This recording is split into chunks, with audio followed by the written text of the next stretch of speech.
ஒரு காலத்தில் கடற்கரைக்கு அருகே ஒரு சிறிய நாட்டை ஆட்சி செய்த மன்னன் இருந்தான். அவன் தங்கம், வைரம் போன்ற பெரிய பொருள்களையே மதித்தான்.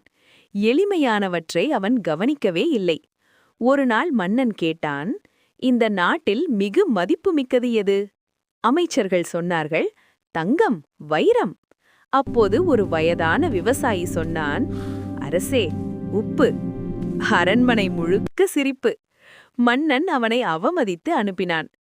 சில நாட்களில் கடும் புயல் வந்து உப்பு வயல்கள் அழிந்தன. நாட்டில் எங்கும் உப்பில்லை.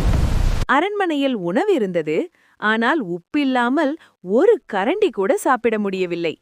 அப்போதுதான் மன்னனுக்கு புரிந்தது, தங்கம் அழகுக்காக, வைரம் ஆடம்பரத்துக்காக, ஆனால் உப்பு வாழ்க்கைக்காக.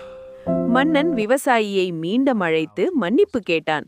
அந்த நாளிலிருந்து எளிமையானவற்றுக்கு மதிப்பு கொடுக்க கற்றுக்கொண்டான்.